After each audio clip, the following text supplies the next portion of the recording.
निंदक नियरे राखिए आंगन कुटी छवाए, बिन पानी साबुन बिन निर्मल करे सुभाए। ये कहावत आपने सुनी होगी और आपको पता भी होगी इसका मतलब क्या है। चलिए एक बार फिर बताती हूँ। निंदकों को, अपने आलोचकों को पास में रखना चाहिए, क्योंकि वो बिन साबुन और बिन पानी के आपके स्वभाव को निर्मल कर देते हैं, स्वच्छ कर देते हैं। चलिए, संडे का दिन है और मैं कहानी आपको सुनाती हूँ। तो इसी पर एक छोटी सी कहानी आपको बताती हूँ कि अपने निंदकों को कैसे, अपने आलोचकों को, अपने क्रिटिक्स को पास में रखना चाहिए। एक बार एक यंग पेंटर था और वो अपने स्ट्रोक से उसने 4-5 पेंटिंग्स बनाई और वो स्ट्रीट में चला गया। एक स्ट्रीट कॉर्नर में उसने अपने पेंटिंग्स लगा दी। अब उसको इच्छा हुई कि मेरी पेंटिंग्स की तारीफ़ होनी चाहिए, उससे उसको मोटिवेशन मिलेगा।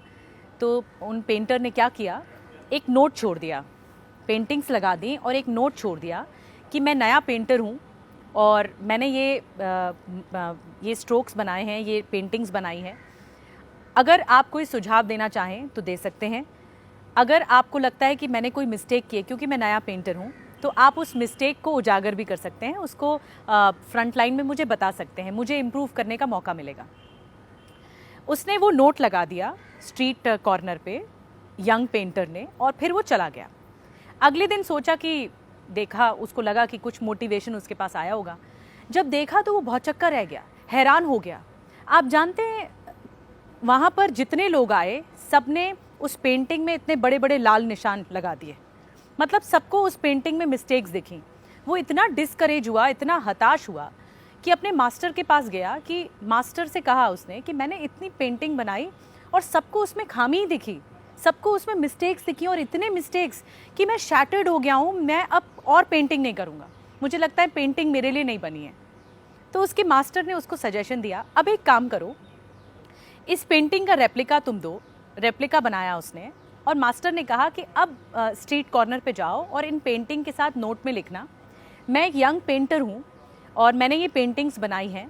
अगर आपको लगता है कि ये पेंटिंग्स अच्छी हैं तो आप बताइएगा। अगर आपको लगता है कि इसमें मिस्टेक्स हैं तो नीचे ब्रश और पेंट्स पड़े हुए हैं, जो भी मिस्टेक आपको लगे आप नीचे करेक्ट कर दें, आप उसको दुरुस्त कर दें।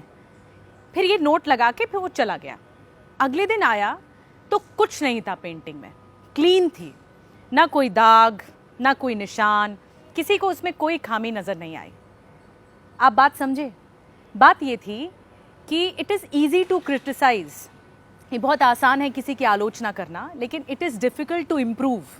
किसी को इम्प्रूव करना और बताना कि तुम्हारे अंदर मिस्टेक है और आप कैसे करेक्ट कर सकते हो, ये बहुत मुश्किल है।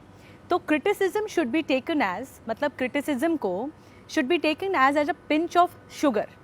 शुगर की तरह क्रिटिसिज्म को लेना चाहिए। मतलब जो आलोचना आपके लिए अच्छी है, आपके स्वभाव को बदलती है, आपके काम में कुछ बदलाव लाती है, अच्छा कराती है, पॉजिटिव कराती है, उस आलोचना को स्वीकार कीजिए, बाकी आलोचना पर ध्यान मत दीजिए।